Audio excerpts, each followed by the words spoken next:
में आपका फिर एक बार स्वागत है। आज देखते हैं इस वीडियो में क्वेश्चन नंबर 201 से आगे, क्योंकि इसके पिछले वीडियो में हम पढ़ चुके थे क्वेश्चन नंबर 1 से क्वेश्चन नंबर 200 तक पढ़ चुके थे। आइए बिना समय लेते सीधे बढ़ते हैं अपने क्वेश्चन पर, ताकि समय की बर्बादी ना हो। यह जो वीडियो है बिहार के और एग्जाम के लिए अति महत्वपूर्ण साबित हो सकता है, जिसे कि हम इसके पिछले वीडियो में बता चुके थे। देखिएगा, जिसमें से हम पहला प्रश्न क्या है, थोड़ा सा हम जूम कर लेते हैं ताकि आपको अच्छा से देख सके। देखिएगा, जिसमें से पहला प्रश्न देखिएगा 201 जो है, राज्य निर्वाचन आयोग की नियुक्ति कौन करता है। तो याद रखिएगा, राज्य निर्वाचन आयोग की जो नियुक्ति करता है कौन करते हैं, तो राज्यों के राज्यपाल करता है, राज्यों के राज्यपाल करता है। लेकिन अगर पूछेंगे राज्य निर्वाचन आयोग को हटाने का अधिकार किसके पास है, राज्य निर्वाचन आयोग को कौन हटा सकता है, तो याद रखिएगा राष्ट्रपति हटा सकता है, लेकिन उसकी नियुक्ति कौन करता है, तो राज्यपाल उसकी नियुक्ति करता है, राष्ट्रपति उसे हटा सकता है। याद रखिएगा। क्वेश्चन नंबर दूसरा देखिएगा क्या है, पंचायती राज व्यवस्था को संवैधानिक दर्जा प्राप्त होने के बाद, पंचायती राज व्यवस्था को संवैधानिक दर्जा प्राप्त होने के बाद पंचायती राज अधिनियम को लागू करने वाला प्रथम राज्य कौन बना था। तो याद रखिएगा मध्य प्रदेश बना था। कब, तो मध्य प्रदेश बना था। देखिएगा, पंचायती राज व्यवस्था को संवैधानिक दर्जा देते हुए अनुच्छेद 243 से अनुच्छेद 243 वो तक को सम्मिलित किया गया है। आप इसे ध्यान से याद रखिएगा। आगे क्या है, तो देखिएगा बिहार में पंचायती राज अधिनियम कब लागू हुआ। तो बिहार में पंचायती राज अधिनियम 2006 में लागू हुआ और 50% आरक्षण की बात की गई थी। यह कब से लागू हुआ, तो 2006 से। याद रखिएगा।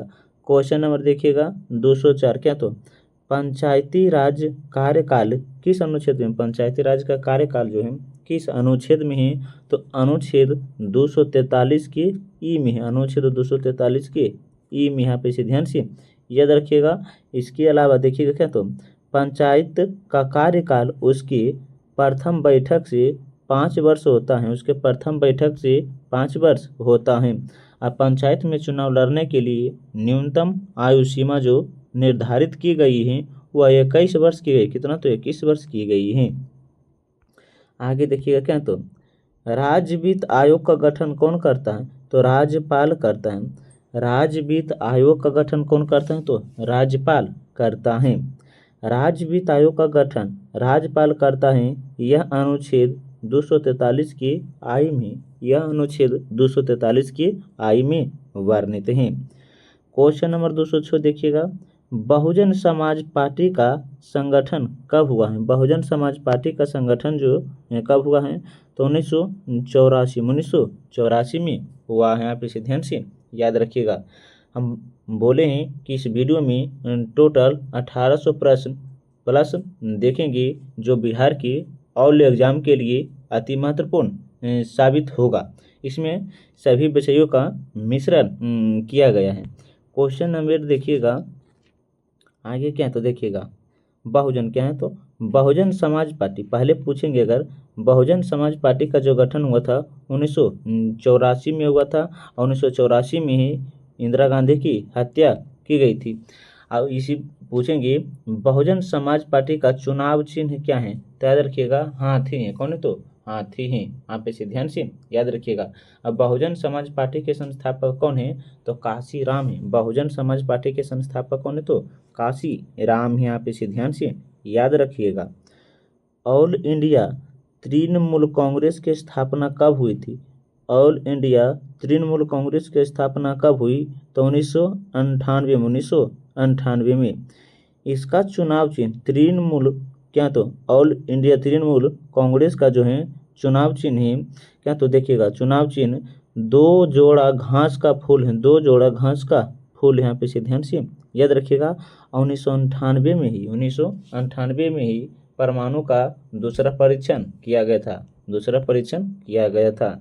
क्वेश्चन नंबर देखिएगा 208 क्या तो राष्ट्रवादी कांग्रेस पार्टी एनसीपी की स्थापना कब हुई।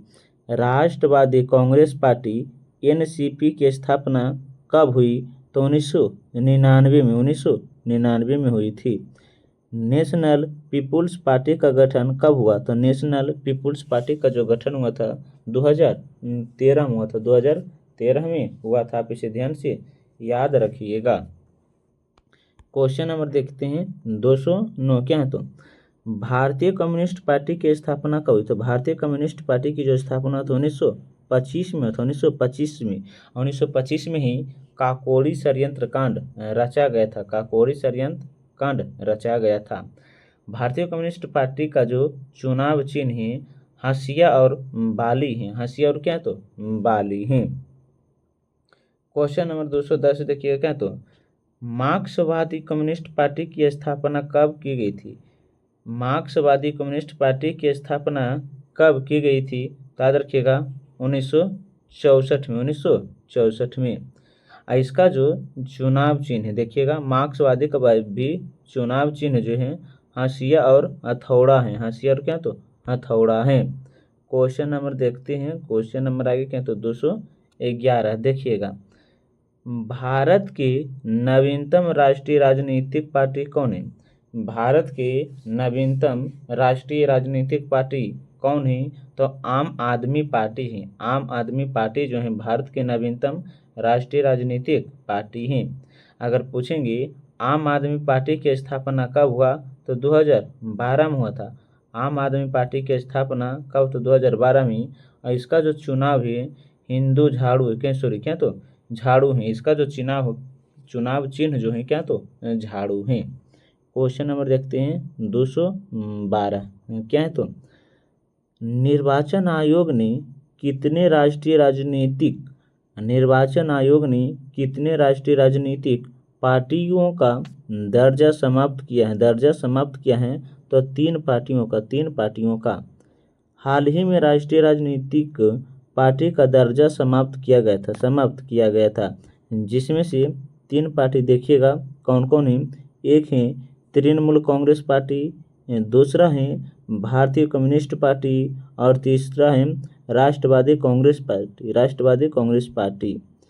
क्वेश्चन नंबर देखिएगा 213 क्या तो भारत के भीतर पहली बार ईवीएम का प्रयोग कब किया गया था।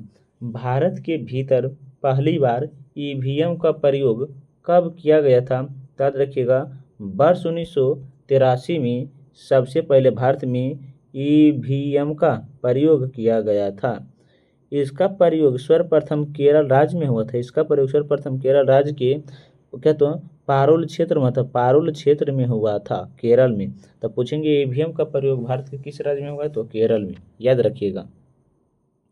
क्वेश्चन नंबर देखिएगा 214 क्या तो किस संविधान संशोधन के तहत मतदान की आयु 21 वर्ष से घटाकर 18 वर्ष कर दी तो 61वां संविधान संशोधन 1989 के द्वारा। 61वां संविधान संशोधन 1989 के द्वारा। क्वेश्चन नंबर देखिएगा 215 लोकायुक्त अधिनियम पारित करने वाला प्रथम राज्य कौन बना तो याद रखिएगा उड़ीसा है। लोकायुक्त अधिनियम पारित करने वाला जो है कौन से राज्य तो उड़ीसा है। उड़ीसा इसी अधिनियम को पारित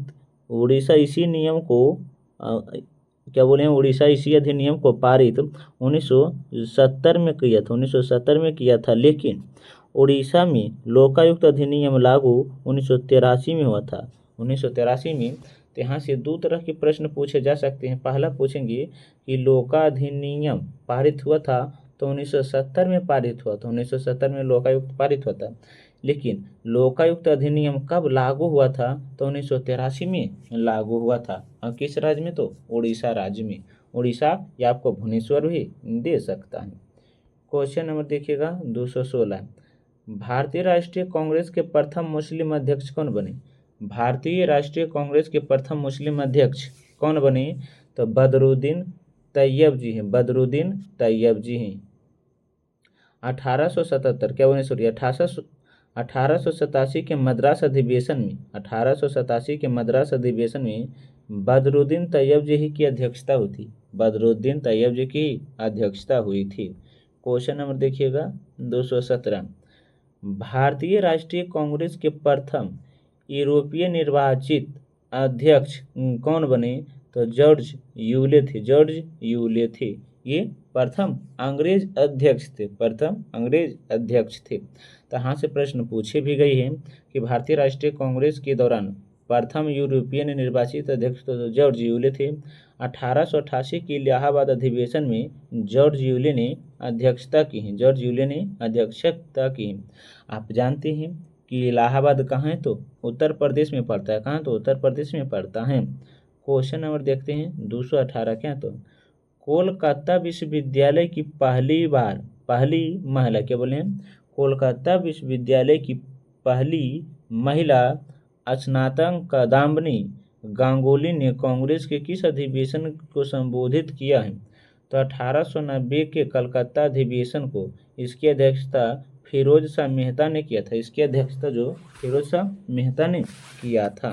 लेकिन पूछेंगे 1896 के कलकत्ता अधिवेशन में जिसका अध्यक्ष क्या? तो रहमतुल्ला सियानी ने पहली बार वंदे मातरम गाया गया था। याद रखिएगा 1896 के कलकत्ता अधिवेशन में ही पहली बार वंदे मातरम गाया गया था।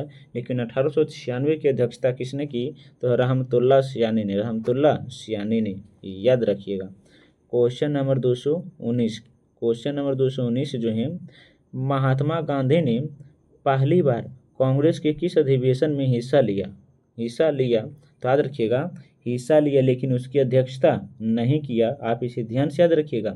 एक होता है भाग लेना और एक होता है अध्यक्षता करना, दोनों जो हैं अलग अलग होता है। तो यहाँ पर प्रश्न पूछा गया है, महात्मा गांधी ने पहली बार किस कांग्रेस के अधिवेशन में हिस्सा लिया? तो 1901 के कलकत्ता अधिवेशन में हिस्सा लिया था। 1901 के कलकत्ता अधिवेशन में हिस्सा लिया था और इसकी अध्यक्षता दिनसा वाचा ने किया था। 1901 क्या बोले हैं? 1901 के कलकत्ता अधिवेशन की अध्यक्षता दिनसा वाचा ने किया था। 1906 के कलकत्ता अधिवेशन में दादा भाई नौरोजी ने स्वराज शब्द का प्रयोग के मंच से प्रथम बार प्रयोग किया गया था। ये जो प्रश्न है बहुत ही इम्पोर्टेंट साबित हो सकता है, बस आप इसे ध्यान में रखिएगा। क्वेश्चन नंबर देखते हैं 220, क्वेश्चन नंबर 220 जो है, कांग्रेस का प्रथम विभाजन नरम दल एवं गरम दल के बीच हुआ था। कांग्रेस का प्रथम विभाजन नरम दल एवं गरम दल के बीच हुआ था। तो 1960 के सूरत अधिवेशन, 1960 गलत यहाँ पर है, हम सुधारते हैं, देखिएगा 1907 के सूरत अधिवेशन में हुआ था। 1907 के सूरत अधिवेशन में। तो याद रखिएगा क्या बोले हैं? कांग्रेस का प्रथम विभाजन नरम दल और गरम दल किस अधिवेशन में होता? सूरती अधिवेशन। और सूरत अधिवेशन कब हुआ? तो 1907 में। देखिएगा 1907 की सूरत 1960 के सूरत अधिवेशन की अध्यक्षता जो है रास बिहारी घोष ने किया था। रास बिहारी घोष ने किया था। क्वेश्चन नंबर देखते हैं 221, क्या? तो भारतीय राष्ट्रीय कांग्रेस में पहली बार जन गण मन किस अधिवेशन में गाया गया था? पहली बार जन गण मन जो है किस अधिवेशन में गाया गया था? तो याद रखिएगा यह जो गाया गया था 1911 के, क्या बोले हैं? 1911 के कलकत्ता अधिवेशन में। 1911 के कलकत्ता अधिवेशन में जिसकी अध्यक्षता विष्णु नारायण ने की थी, विष्णु नारायण धर ने की थी। आगे देखिएगा इसी से संबंधित है, क्या है? तो भारतीय राष्ट्रीय कांग्रेस की प्रथम महिला अध्यक्ष एनी बेसेंट, जिन्होंने 1917 के कोलकाता अधिवेशन की अध्यक्षता की, जिन्होंने कोलकाता अधिवेशन की अध्यक्षता की थी, वो ये कौन थे? देखिएगा क्वेश्चन नंबर जो है, क्वेश्चन नंबर 222 के, तो किस अधिवेशन में बाल गंगाधर तिलक का, किस अधिवेशन में बाल गंगाधर तिलक का अंतिम कांग्रेस अधिवेशन जिसमें उन्होंने भाग लिया था, किस अधिवेशन में बाल गंगाधर तिलक का अंतिम कांग्रेस अधिवेशन है जिसमें उन्होंने भाग लिया? तो 1919 के अमृतसर अधिवेशन में 1919 के अमृतसर अधिवेशन में 1919 के अमृतसर अधिवेशन की अध्यक्षता मोतीलाल नेहरू ने किया था। मोतीलाल नेहरू ने किया था अमृतसर अधिवेशन की अध्यक्षता। अमृतसर कहाँ पड़ता है आप जानती हैं कि पंजाब में पड़ता है। 1919 में ही अमृतसर पंजाब में जलियांवाला बाग हत्याकांड हुआ था। क्वेश्चन नंबर देखिएगा 223 क्या है तो महात्मा गांधी ने एकमात्र अधिवेशन की अध्यक्षता कब किया है? तो 1924 के बेलगांव अधिवेशन 1924 के बेलगांव अधिवेशन की अध्यक्षता की है। आप इसे ध्यान से याद रखिएगा। को देखिएगा इसी से संबंधित क्या है तो 1925 के कानपुर में अधिवेशन की अध्यक्षता सरोजनी नायडू ने भारत की प्रथम महिला अध्यक्ष बनी थी। 1925 के कानपुर अधिवेशन की अध्यक्षता में सरोजनी नायडू ने इसका कार्यभार संभाला था, जो प्रथम भारतीय महिला अध्यक्ष बनी। क्वेश्चन नंबर देखते हैं 224 क्या है तो साइमन कमीशन के बहिष्कार का प्रस्ताव किस अधिवेशन में पारित हुआ? तो 1927 के मद्रास अधिवेशन में 1927 के मद्रास अधिवेशन में। इस अधिवेशन की अध्यक्षता M.A. अंसारी ने की थी। M.A. अंसारी ने की थी। आप इसे ध्यान से याद रखिएगा। क्वेश्चन नंबर देखिएगा, क्वेश्चन नंबर जो है 225 क्या तो रीडर्स इन हिंदुइज्म के लेखक कौन है? रीडर्स इन हिंदुइज्म के लेखक कौन है? तो भीमराव अंबेडकर हैं। कौन है तो भीमराव अंबेडकर हैं। क्या बोले हैं? रीडर्स इन हिंदुइज्म के लेखक कौन है? तो भीमराव अंबेडकर हैं। आप इसे ध्यान से याद रखिएगा। देखते हैं आगे क्या तो क्वेश्चन नंबर 226 देखिएगा। विधि द्वारा स्थापित प्रक्रिया किस देश के संविधान से लिया गया है? विधि द्वारा स्थापित प्रक्रिया किस देश के संविधान से लिया गया है? तो जापान के संविधान से। आपातकाल में मूल अधिकार निरस्त जर्मनी के संविधान से लिया गया है। आपातकाल में मूल अधिकार निरस्त यह प्रक्रिया कहाँ से लिया गया? तो जर्मनी से लिया गया है। क्वेश्चन नंबर देखते हैं 227 क्या तो संयुक्त अधिवेशन का प्रावधान किस देश के संविधान से है? तो संयुक्त अधिवेशन का प्रावधान जो है ऑस्ट्रेलिया के संविधान से लिया गया है। ऑस्ट्रेलिया के संविधान से लिया गया है। ऑस्ट्रेलिया के संविधान में समवर्ती सूची, ऑस्ट्रेलिया के संविधान से समवर्ती सूची भी लिया गया है। समवर्ती सूची भी लिया गया है। क्वेश्चन नंबर देखते हैं 228 क्या है तो भारतीय प्रस्तावना में सामाजिक आर्थिक न्याय क्या बोले? सामाजिक राजनैतिक आर्थिक न्याय किस देश के संविधान से लिया गया है? तो रूस के संविधान से लिया है। रूस के संविधान से लिया गया है। सामाजिक राजनीतिक और आर्थिक रूस के संविधान से मौलिक कर्तव्य भी लिया गया है। मौलिक कर्तव्य भी लिया गया है। और मौलिक कर्तव्य का जो उल्लेख है अनुच्छेद 51 के ए में है। 51 के ए में है। और कुल मौलिक कर्तव्य की संख्या कितनी है? तो 11 है। मौलिक कर्तव्य की संख्या कितनी है? तो 11 है। आप इसे ध्यान से याद रखिएगा। क्वेश्चन नंबर देखते हैं 229। क्वेश्चन नंबर 229 क्या है? तो संघ सूची, राज सूची और समवर्ती सूची कहाँ से लिया गया है? तो भारत शासन अधिनियम 1935 से। भारत शासन अधिनियम 1935 से संघ सूची, राज सूची और समवर्ती सूची लिया गया है। भारत शासन अधिनियम 1935 से आपात उपबंध भारत के एजेंसी का प्रावधान भी लिया गया है। भारत शासन अधिनियम से आपात उपबंध भारत के एजेंसी का प्रावधान भी लिया गया है। क्वेश्चन नंबर देखते हैं 230 क्या तो संघीय न्यायालय की व्यवस्था किस देश से लिया गया है? तो 1935 के भारत शासन अधिनियम से। 1935 के भारत शासन अधिनियम से। भारत शासन अधिनियम 1935 से संघीय व्यवस्था का प्रावधान किया गया है। संघीय व्यवस्था का प्रावधान किया गया है। क्वेश्चन नंबर देखते हैं 231 क्या तो रेगुलेटरी एक्ट पारित कब हुआ था? रेगुलेटरी एक्ट पारित कब हुआ था? तो 1773 को रेगुलेटरी एक्ट पारित हुआ था, जबकि पिट्स इंडिया एक्ट कब पारित हुआ था? तो पिट्स इंडिया एक्ट 1784 को पारित हुआ था। रेगुलेटरी एक्ट अंग्रेज का पहला अधिनियम था। अंग्रेज का पहला अधिनियम कौन था? रेगुलेटरी एक्ट था। मार्ले मिंटो सुधार बिल किस वर्ष पारित हुआ? मार्ले मिंटो सुधार बिल 1909 में पारित हुआ था। 1909 में पारित हुआ था। 1909 के तहत ही मुसलमान को पृथक निर्वाचन का अधिकार मिला। 1909 के तहत ही मुसलमानों को पृथक निर्वाचन का अधिकार मिला। केंद्र में द्वैध शासन किस अधिनियम के अंतर्गत स्थापित हुआ? केंद्र में द्वैध शासन किस अधिनियम के अंतर्गत स्थापित हुआ? तो याद रखिएगा, भारत शासन अधिनियम 1935 के तहत। भारत शासन अधिनियम 1935 के तहत। प्रांत में द्वैध शासन अधिनियम कब लागू हुआ था? प्रांत में द्वैध शासन अधिनियम कब लागू हुआ था? तो भारत सरकार अधिनियम 1919 के तहत। भारत सरकार अधिनियम 1919 के तहत। देखिएगा आगे क्या, तो भारत सरकार अधिनियम 1935 के तहत प्रांत में द्वैध शासन अधिनियम को समाप्त कर दी गई थी। समाप्त कर दी गई थी 1935 के तहत, जबकि 1919 के तहत लगाया गया था।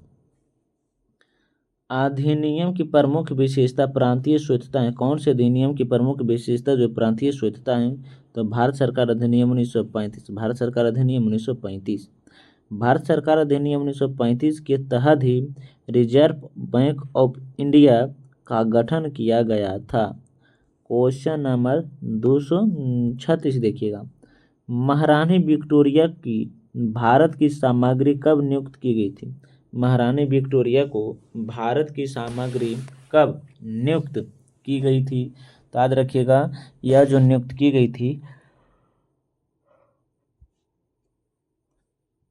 1876 को नियुक्त की गई थी। आप इसे ध्यान से याद रखिएगा। इसमें क्या दिया है तो देखिएगा, 1858 के अधिनियम के तहत 1858 के अधिनियम के तहत मुगल सत्ता का अंत हो गया। मुगल सत्ता का अंत हो गया था, लेकिन कब नियुक्त किए? तो 1876 में। आप इसे ध्यान से याद रखिएगा। क्वेश्चन नंबर देखते हैं 273 क्या, तो कैबिनेट मिशन में कितने सदस्य थे? कैबिनेट मिशन में 3 सदस्य थे। 3 कैबिनेट मिशन में 3 अंग्रेज सदस्य लॉरेंस थे, क्रीपस थे और अलेक्जेंडर थे। क्वेश्चन नंबर 238 क्या है, तो भारत के संविधान प्रथम अधिवेशन कब हुआ था? भारत की संविधान सभा का प्रथम अधिवेशन कब हुआ था? तो 9 दिसंबर 1946 को। 9 दिसंबर 1946 को हुआ। प्रथम बैठक 9 दिसंबर 1946 को दिल्ली में हुआ था, जिसकी अस्थायी अध्यक्ष डॉक्टर सच्चिदानंद सिन्हा थे। डॉक्टर सच्चिदानंद सिन्हा थे। क्या है? संविधान सभा का संवैधानिक या कानूनी सलाहकार कौन थे? संविधान सभा का संवैधानिक या कानूनी सलाहकार कौन थे? तो याद रखिएगा, बी.एन. राय थे। बी.एन. राय थे। Option number BN. राय थे। देखिएगा क्वेश्चन नंबर 240 क्या है, तो पंडित जवाहरलाल नेहरू ने उद्देश्य प्रस्ताव को संविधान सभा में कब रखा था? 13 दिसंबर 1946 को। 13 दिसंबर 1946 को। और उद्देश्य प्रस्ताव को स्वीकार 22 जनवरी 1947 को मिला था। 22 जनवरी 1947 को मिला था। क्वेश्चन नंबर 241 क्या पूछा है, तो संविधान सभा का अंतिम बैठक कब हुआ? तो 24 जनवरी 1950 को। संविधान सभा का अंतिम बैठक कब हुआ है? तो 24 जनवरी 1950 को। संविधान सभा की अंतिम बैठक में 284 सदस्य जो था हस्ताक्षर किए थे, जिसमें से 15 सदस्य महिला थे। 15 सदस्य महिला थे। क्वेश्चन नंबर देखिएगा 242 क्या, तो कैबिनेट मिशन योजना के अनुसार संविधान सभा में कुल कितने सदस्य होते हैं? तो 389। पूर्ण गठन के फलस्वरूप वर्ष 1947 में संविधान सभा के सदस्यों की संख्या 299 रह गई। क्वेश्चन नंबर देखते हैं 243। क्या तो प्रारूप समिति का गठन कब हुआ? प्रारूप समिति का जो गठन हुआ था 29 अगस्त 1947 को, 29 अगस्त 1947 को। प्रारूप समिति में कुल 7 सदस्य थे। प्रारूप समिति में कुल 7 सदस्य थे, जिसमें से डॉक्टर भीमराव अंबेडकर अध्यक्ष बने थे। डॉक्टर भीमराव अंबेडकर क्या तो अध्यक्ष बने थे। भारत का संविधान पूर्ण रूप से तैयार हुआ था 26 नवंबर 1949 को। भारत का संविधान पूर्ण रूप से तैयार हुआ था 26 नवंबर 1949 को, लेकिन भारत का संविधान 26 जनवरी 1950 को लागू हुआ था। संविधान सभा में किस प्रांत का प्रतिनिधित्व सबसे अधिक था? तो संयुक्त प्रांत का प्रतिनिधित्व सबसे अधिक था। सांप्रदायिक निर्वाचन का अधिकार किस अधिनियम के द्वारा आया? याद रखिएगा, मार्ले मिंटो सुधार 1909 के द्वारा। मार्ले मिंटो सुधार 1909 के द्वारा। देखिएगा आगे क्या है तो भारत परिषद अधिनियम 1861 के तहत सती प्रथा का अंत हुआ था। भारत परिषद अधिनियम 1861 के तहत सती प्रथा का अंत हुआ था। देखिएगा आगे क्या तो 247, क्वेश्चन नंबर 247 देखिएगा। भारत का संविधान, क्या बोले हैं, भारत का संविधान लागू होने तक स्वतंत्रता के बाद इसका शासन किसके अंतर्गत चलाया गया? तो भारत शासन अधिनियम 1935 के अंतर्गत। भारत शासन अधिनियम 1935 के तहत 1937 में संघीय न्यायालय की स्थापना की गई। संघीय न्यायालय की स्थापना कब हुआ? तो 1937 में।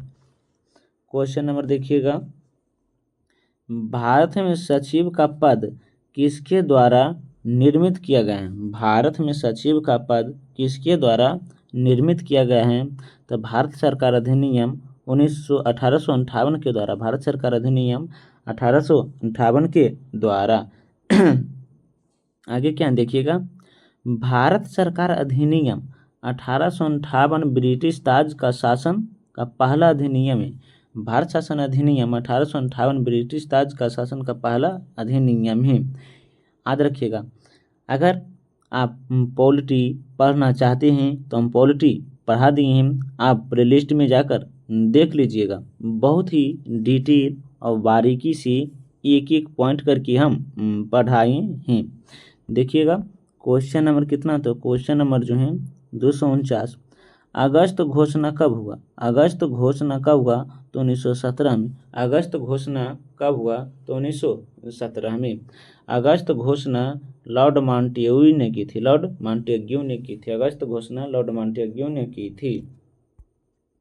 देखिएगा क्वेश्चन नंबर 250। क्या तो किसने कहा था प्रस्तावना हमारे दीर्घकालीन सपनों का एक विचार है? किसने कहा था कि प्रस्तावना हमारे दीर्घकालीन सपनों का एक विचार है? तो sir Alauddin Krishna Iyer. Sir Alauddin Krishna Iyer. Question number देखिएगा आगे क्या तो पंडित ठाकुर प्रसाद भार्गव ने प्रस्तावना को संविधान का सबसे सम्मानित भाग बताया था। सबसे सम्मानित भाग बताया था। आप इसे ध्यान से याद रखिएगा। भारत के संविधान के प्रस्तावना में 42वां संविधान संशोधन अधिनियम 1976 के द्वारा कितने शब्द जोड़े गए? तो 3 शब्द जोड़े गए थे, सामाजिक, आर्थिक और राजनैतिक। सामाजिक, आर्थिक और राजनैतिक। देखिएगा क्या तो 42वां संविधान संशोधन अधिनियम 1976 के द्वारा 3 शब्द जोड़े गए, तो कौन कौन थे? समाजवाद, धर्मनिरपेक्ष और अखंडता थी। समाजवाद, धर्मनिरपेक्ष और अखंडता थी। भारतीय संविधान के प्रस्तावना में कितने देशों का अभिवादन किया गया है? तो 4 देशों का। 4 देशों का। क्या बोले हैं? भारतीय संविधान के प्रस्तावना में कितने देशों का प्रभाव दिखता है? तो याद रखिएगा 4 देशों के। प्रस्तावना की भाषा में ऑस्ट्रेलिया से लिया गया है, फ्रांसीसी क्रांति से स्वतंत्रता, समानता और बंधुत्व लिया गया है। आगे देखिएगा, इसके अलावा जो है देखिएगा रूस की क्रांति से सामाजिक राजनीतिक दिखता है, आर्थिक न्याय भी दिखता है। तो कितना देश हो गया, तो 4 देश हो गया है। आप इसे ध्यान से याद रखिएगा। क्वेश्चन नंबर 253 देखिएगा क्या है, तो किस वाद के फैसले में सर्वोच्च न्यायालय ने सर्वप्रथम घोषित किया कि उद्देश्य का संविधान हिस्सा नहीं है। संविधान जो है उद्देश्य का हिस्सा नहीं है। बेरुवरी बंगाल संघवाद 1960 में, बेरुवरी बंगाल संघवाद 1960 में किस बाद में सर्वोच्च न्यायालय की प्रस्तावना को भारतीय संविधान के मौलिक संरचना का भाग यह स्वीकार किया था। देखिएगा, तो केशवानंद भारतीय बनाम 1973, केशवानंद भारतीय बनाम 1973। देखिएगा, भारत के संप्रभु भारत के जनता में ही नहीं थे, भारत के संप्रभु भारत के जनता में नहीं थे। क्वेश्चन नंबर देखिएगा 54, क्वेश्चन नंबर 54 क्या, तो राज्य पुनर्गठन के लिए सर्वप्रथम किस आयोग का गठन किया गया है। राज्य पुनर्गठन के लिए सर्वप्रथम किस आयोग का गठन किया गया है, तो धर आयोग, क्या, तो धर आयोग का गठन किया गया है। देखिएगा, लेकिन पूछेंगे धर आयोग का गठन जून 1948 में था, जून 1948 में हुआ था। भाषा के आधार पर राज्यों का पुनर्गठन किस वर्ष किया गया था। भाषा के आधार पर राज्यों का पुनर्गठन किस वर्ष किया गया था, तो 7वां अधिवेशन 1956, भारत के 7वां अधिवेशन 1956। आगे देखिएगा, फजल अली आयोग का गठन कब हुआ, तो 1953 में। फजल अली आयोग का गठन कब हुआ, तो 1953 में। फजल अली आयोग में 3 सदस्य थे, जिसमें से अध्यक्ष फजल अली एवं 2 अन्य सदस्य थे, एक हृदय नारायण नाथ कुंजलू और एक क्या, तो पनिकर थे, एक पनिकर थे, MN पनिकर, याद रखिएगा। आगे क्या, तो देखिएगा, प्रथम भाषाई राज्य किसे बनाया गया था। प्रथम भाषाई राज्य जो है आंध्र प्रदेश को बनाया गया था। किसको, तो आंध्र प्रदेश को बनाया गया था। आगे देखते हैं कि क्या है, तो देखिएगा, एक मिनट इधर थोड़ा सा कर देते हैं। देखिए क्या है, तो सर्वप्रथम भाषा के आधार पर आंध्र प्रदेश राज्य का गठन 1953 में हुआ था।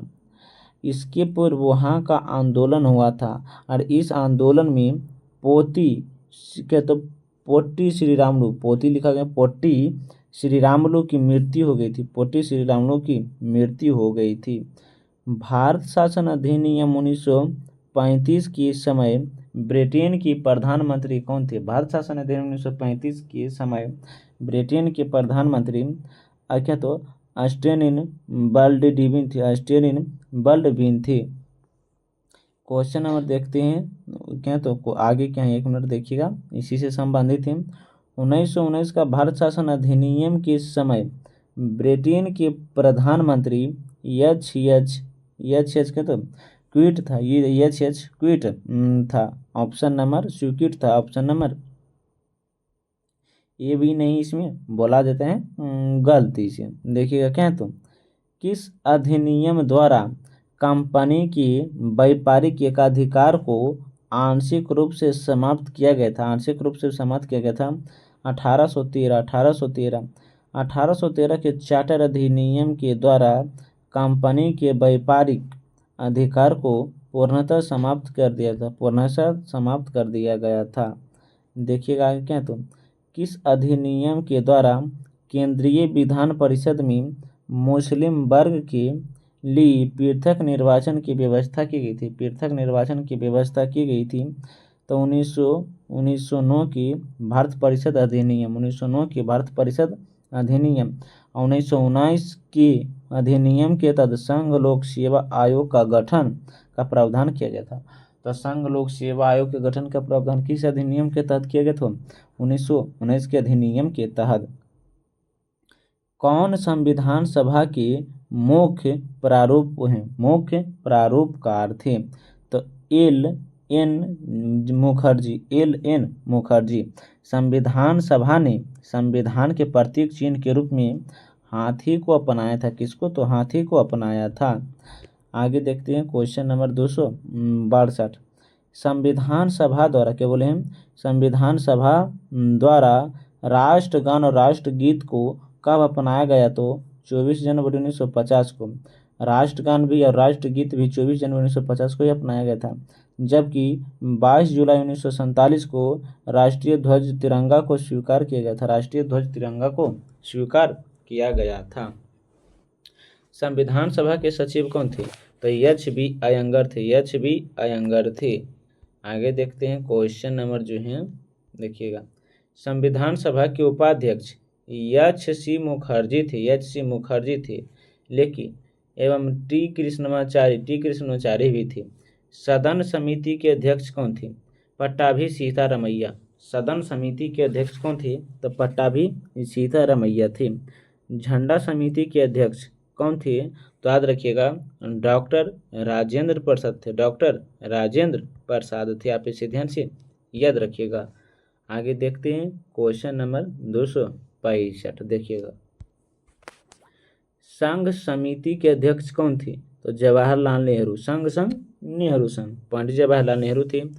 पंडित जवाहरलाल नेहरू संघ ये संविधान समिति और राज्य से समझौता करने वाली समिति के अध्यक्ष बने थे। प्रारूप समिति के अध्यक्ष कौन थे? तो भीमराव अंबेडकर थे। कौन थे? तो भीमराव अंबेडकर थे। देखिएगा, मूल अधिकार एवं अल्पसंख्यकों संबंधित परामर्श संबंधित के अध्यक्ष सरदार वल्लभ भाई पटेल थे। सरदार वल्लभ भाई पटेल थे। भारत के संविधान सभा गठित करने का आधार क्या था? भारत के संविधान सभा गठित करने का आधार क्या था? तो कैबिनेट मिशन थे। कैबिनेट मिशन थे। पूछेंगे कैबिनेट मिशन का गठन कब हुआ? तो 1946 में स्थापित हुआ था। कैबिनेट मिशन का गठन कब हुआ? तो 1946 में स्थापित हुआ था। किस संविधान संशोधन अधिनियम के अंतर्गत सिक्किम को भारत का एक राज्य बनाया गया? तो 35वां, क्या तो बोले 35वां। सिक्किम को विभिन्न भारत संघ के एक पूर्ण राज्य के रूप में 36वां संविधान संशोधन द्वारा सम्मानित किया गया। 69वां संविधान संशोधन अधिनियम द्वारा दिल्ली को राष्ट्रीय राजधानी क्षेत्र भी घोषित किया गया था। आगे देखते हैं क्वेश्चन नंबर 269 के। तो अगस्त प्रस्ताव कब आया था? अगस्त प्रस्ताव 1940 में अगस्त प्रस्ताव लॉर्ड लिनलिथगो ने लाया था। लॉर्ड लिनलिथगो ने लाया था। अगस्त संकल्प किसके द्वारा किया गया था? तो महात्मा गांधी के द्वारा। अगस्त संकल्प किसके द्वारा किया गया? तो महात्मा गांधी के द्वारा। अगस्त संकल्प 1942 में आया था। प्रत्यक्ष कार्यवाही दिवस 16 अगस्त 1946 को मनाया था। 16 अगस्त 1946 को मनाया था। देखिएगा क्वेश्चन नंबर 272 क्या है? किस अधिनियम में कोलकाता में सर्वोच्च न्यायालय की स्थापना का प्रावधान किया गया था? तो रेगुलेटरी एक्ट 1773। कोलकाता में सर्वोच्च न्यायालय की स्थापना 1774 में हुआ था। कोलकाता में सर्वोच्च न्यायालय की स्थापना 1774 में। क्वेश्चन नंबर 73, किस अधिनियम के द्वारा ब्रिटिश संसद ने चाय और चीन के साथ व्यापार को छोड़कर ईस्ट इंडिया कंपनी के भारत के साथ व्यापारिक एकाधिकार को समाप्त कर दिया था? याद रखिएगा 1813 के चार्टर अधिनियम के तहत। 1813 के चार्टर अधिनियम के तहत देखिएगा, इसी में बताया गया है 1813 के चार्टर अधिनियम के तहत ही भारतीय शिक्षा पर प्रति वर्ष 1 लाख रुपया खर्च करने का प्रावधान किया गया है। 1 लाख खर्च करने का प्रावधान किया गया था। क्वेश्चन नंबर देखिएगा 274 का है। तो किस अधिनियम की फलस्वरूप बर्मा भारत से अलग हुआ है? तो भारत शासन अधिनियम 1935 के ही फलस्वरूप भारत से बर्मा अलग हुआ तो 1936 में। भारत से बर्मा कब अलग हुआ? तो 1936 में। मॉन्टेग्यू जेम्स फोर्ड सुधार अधिनियम कब आया? तो 1919 में। 1919 के अधिनियम में प्रांत में द्वैध शासन लागू किया, जिसका जनक लियोनार्ड कार्टियस है। लियोनार्ड कार्टियस है। क्वेश्चन नंबर देखिएगा 276 क्या है तो किसकी अध्यक्षता में प्रथम विधि आयोग का गठन किया गया? किसकी अध्यक्षता में प्रथम विधि आयोग का गठन किया गया? तो लॉर्ड मैकाले के काल में। लॉर्ड मैकाले के काल में। क्या तो बल्कन प्लावन का संबंध 1947 की भारतीय स्वतंत्रता अधिनियम से है। भारतीय स्वतंत्रता अधिनियम से है। साइमन कमीशन की नियुक्ति ब्रिटेन में कब की गई थी? तो 1927 में।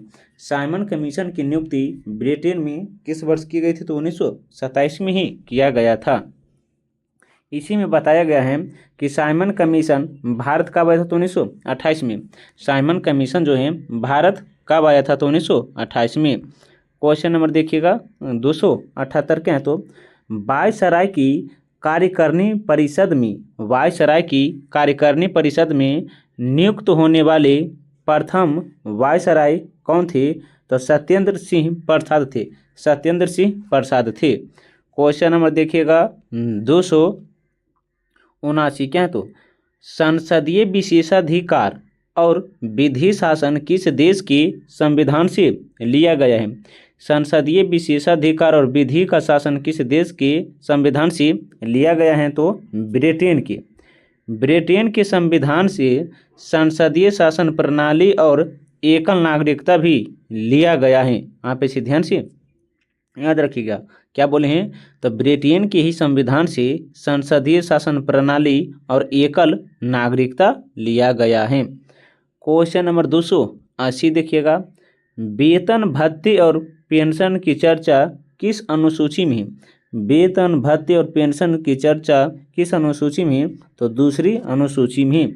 तीसरी अनुसूची में शपथ की चर्चा है। तीसरी अनुसूची में किसकी? तो शपथ की चर्चा है। राज्यसभा में सीटों का बंटवारा किस अनुसूची में है? राज्यसभा में सीटों का बंटवारा किस अनुसूची में है? तो चौथी अनुसूची में। कौन सी अनुसूची में? तो चौथी अनुसूची में है। क्वेश्चन नंबर देखिएगा इसी में से संबंधित हैं। पांचवी अनुसूची में अनुसूचित क्षेत्र और अनुसूचित जनजाति प्रशासन या शासन का उल्लेख है। क्वेश्चन नंबर 282 देखिएगा असम, मेघालय, मिजोरम, त्रिपुरा की प्रशासन की व्यवस्था छठी अनुसूची में है और सातवीं अनुसूची में शक्तियों का विभाजन है। सातवीं अनुसूची में शक्तियों का विभाजन है। राज्य की या राजभाषा की चर्चा किस अनुसूची में? तो आठवीं अनुसूची में। मूल संविधान में 14 भाषा थे जो वर्तमान में अब 22 हो गया है। क्वेश्चन नंबर 284 देखिएगा भारतीय संविधान के किस अनुसूची में एक राज्य के नाम की सूची तथा उनके राज्य क्षेत्र का ब्यौरा तैयार करते हैं? तो पहली अनुसूची। क्या? तो पहली अनुसूची। एक नए राज्य का सृजन करना हो तो पहली अनुसूची में शोधन करना होगा। राजभूमि सुधार अधिनियम संविधान के किस अनुसूची में है? तो 9वीं अनुसूची में। कौन सी अनुसूची में? तो 9वीं अनुसूची में है।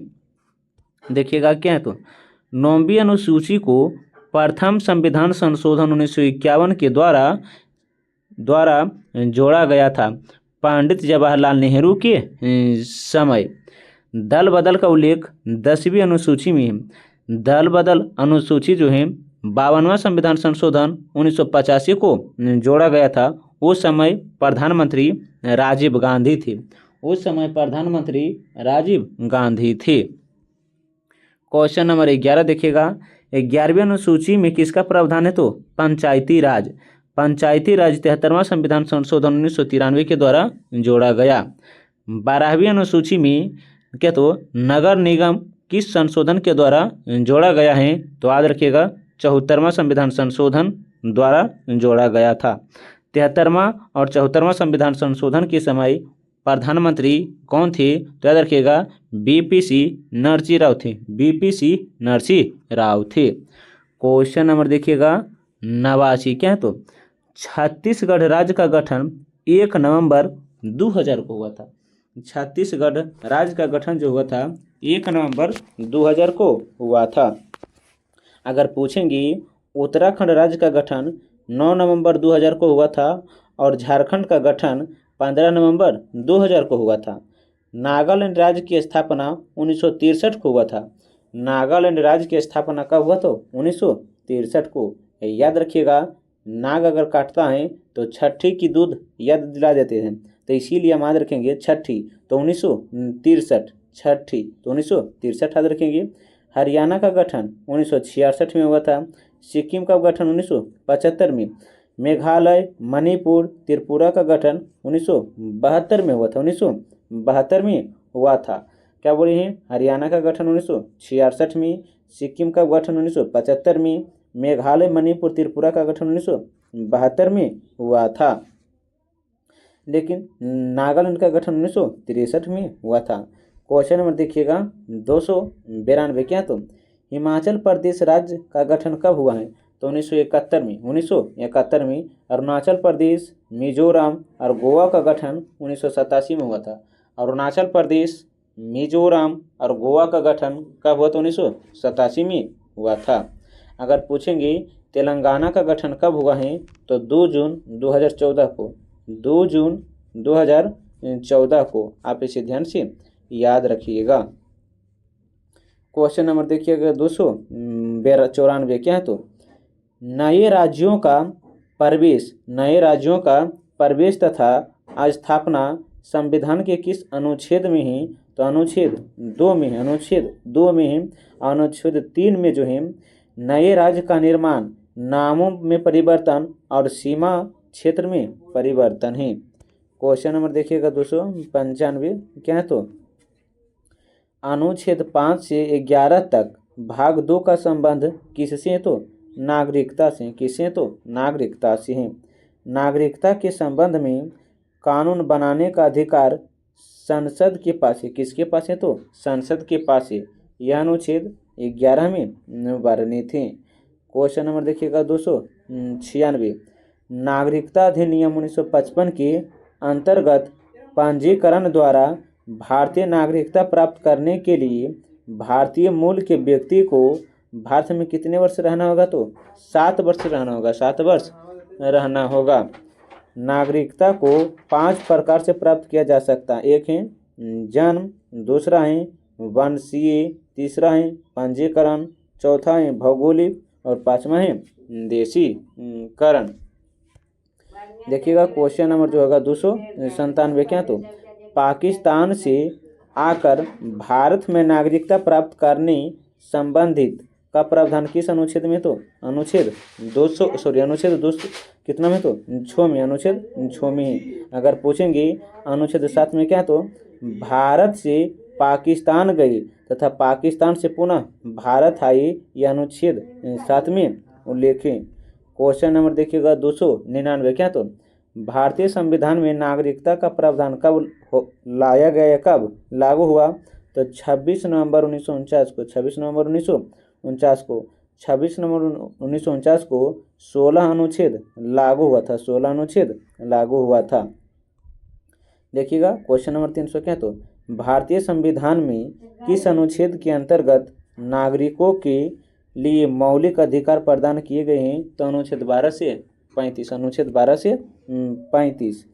देखिएगा आगे क्या तो मौलिक अधिकार वाद्य योग हैं लेकिन राज्य के नीति निर्देशक तत्व वाद्य योग नहीं है। वाद्य योग नहीं है। आप इसे ध्यान से याद रखिएगा। देखिएगा भारत के किन किन क्षेत्रों में वर्षा 200 सेंटीमीटर से अधिक होती हैं तो याद रखिएगा 200 सेंटीमीटर से अधिक होने वाली वर्षा जो है पश्चिमी घाट हैं, पूर्वी हिमालय हैं, मेघालय की पहाड़ी हैं। आप इसे ध्यान से याद रखिएगा। क्या क्या बोले हैं?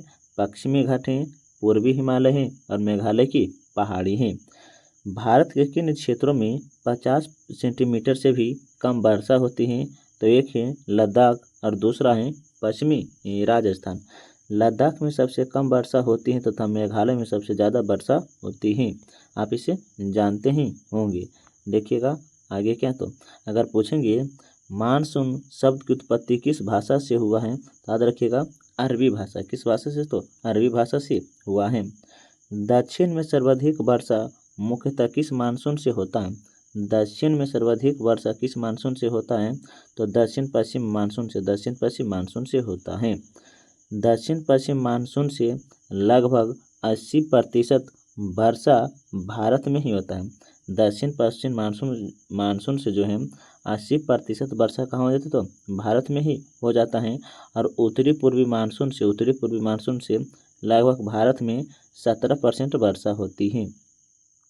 क्वेश्चन नंबर देखिएगा 305 क्या? तो भारत के किस राज्य में मानसून का आगमन सबसे पहले होता है? भारत के किस राज्य में मानसून का आगमन सबसे पहले होता है? तो केरल में होता है। कहाँ? तो केरल में होता है। केरल के तट पर, क्या बोले हैं? केरल के तट पर वर्षा दक्षिण पश्चिम मानसून से होता है। वर्षा जो होता है दक्षिण पश्चिम मानसून से होता है। किस मिट्टी में लोहे की ऑक्साइड मिलती है? किस मिट्टी में लोहे की ऑक्साइड मिलते हैं? तो लाल मिट्टी में। कौन सी मिट्टी में? तो लाल मिट्टी में मिलते हैं। जलोढ़ मिट्टी में पोटास और चूने की मात्रा होती है। जलोढ़ मिट्टी में पोटास और चूने की मात्रा होती है। आप इसे ध्यान से याद रखिएगा। बिहार में प्रायः कैसी मिट्टी पाई जाती है? बिहार में प्रायः कैसी मिट्टी पाई जाती है? तो जलोढ़ मिट्टी पाई जाती है। आप इसे ध्यान से याद रखिएगा। लेकिन देखिएगा गंगा नदी अपवह तंत्र में मुख्यतः जलोढ़ मिट्टी ही पाई जाती है। गंगा नदी अपवह तंत्र में मुख्यतः जलोढ़ मिट्टी ही पाई जाती है। जो कृषि कार्य के लिए भारत में जलोढ़ मिट्टी सबसे उपयोग माना गया है। सरदार सरोवर परियोजना से लाभान्वित होने वाले राज्य कौन कौन से हैं? लाभान्वित होने वाले राज्य कौन कौन से हैं? तो देखिएगा सरदार सरोवर परियोजना से जो लाभान्वित राज्य होते हैं, एक है गुजरात, दूसरा है महाराष्ट्र, तीसरा है आंध्र प्रदेश और चौथा है राजस्थान। आप इसे ध्यान से याद रखिएगा। अगर पूछेंगे सरदार सरोवर परियोजना से लाभान्वित राज्य कितने हैं? तो 4 हैं और 4 का नाम बता दिए हैं। सरदार सरोवर परियोजना जो है नर्मदा नदी पर है। किस नदी पर? तो नर्मदा नदी पर है, जो गुजरात राज्य में पड़ता है। क्वेश्चन नंबर देखिएगा 309 क्या? तो भाखड़ा नागल किस राज्य की संयुक्त परियोजना है? भाखड़ा नागल किस राज्य की संयुक्त परियोजना है? तो भाखड़ा नागल जो है हरियाणा, पंजाब और राजस्थान की संयुक्त परियोजना है। भाखड़ा नागल परियोजना सतलज नदी पर है। किस नदी पर है? तो सतलज नदी पर है। अगर इसे हम याद रख सकते हैं कि हम किसी के साथ अगर भागते हैं, क्या बोले हैं? किसी के साथ हम भागते हैं तो किसी के हम साथ भागते हैं। हम भागते हैं घर से तो किसी के साथ, तो भ से याद रखेंगे भाखड़ा नागल और स से याद रखेंगे सतलज नदी। क्वेश्चन नंबर देखिएगा 10 क्या? तो कावेरी नदी के जल बंटवारे का विवाद, कावेरी नदी के जल बंटवारे का विवाद किन राज्यों से संबंधित हैं? तो याद रखिएगा एक है तमिलनाडु, दूसरा है कर्नाटक, तीसरा है केरल और चौथा है पांडिचेरी। क्या बोले हैं? तमिलनाडु, कर्नाटक, केरल और पांडिचेरी हैं कावेरी नदी जल विवाद के मध्य। तो देखिएगा कावेरी जल विवाद जो है किन किन राज्यों के बीच है? तो तमिलनाडु, कर्नाटक, केरल और पांडिचेरी के बीच है। भारत के किस राज्य में नागार्जुन सागर परियोजना है? तो आंध्र प्रदेश में। भारत के किस राज्य में नागार्जुन सागर परियोजना है? तो आंध्र प्रदेश में। लेकिन पूछेंगे नागा अर्जुन सागर परियोजना है किस नदी पर है? तो कृष्णा नदी पर। किस नदी पर पड़ता है? तो कृष्णा नदी पर पड़ता है। इसे हम याद रख सकते हैं कि कृष्णा जी जो थे नागार्जुन को मारकर अंधा कर दिए थे। कृष्णा जी जो थे नाग को मारकर क्या बोले? तो अंधा कर दिए थे। तो इसे हम 2 से 3 प्रश्न बनते हैं।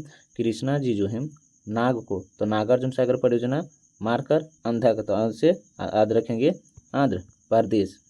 क्वेश्चन नंबर देखिएगा 12 क्या? तो टिहरी जल विद्युत परियोजना किन नदियों पर बनाई गई है? टिहरी जल विद्युत परियोजना किन नदियों पर बनाई गई है? तो भागीरथी और भिलगना नदी। भागीरथी और भिलगना नदी। टिहरी बांध उत्तराखंड राज्य में है। टिहरी बांध जो है किस राज्य में? तो उत्तराखंड राज्य में है। तिलैया बांध किस नदी पर है? तिलैया बांध किस नदी पर है? याद रखिएगा तिलैया बांध जो है बढ़ाकर नदी पर है। किस नदी पर है? तो बढ़ाकर नदी पर है। यहाँ पे इसे ध्यान से याद रखिएगा। क्वेश्चन नंबर देखिएगा 314, साला झील कहाँ है? साला झील कहाँ है?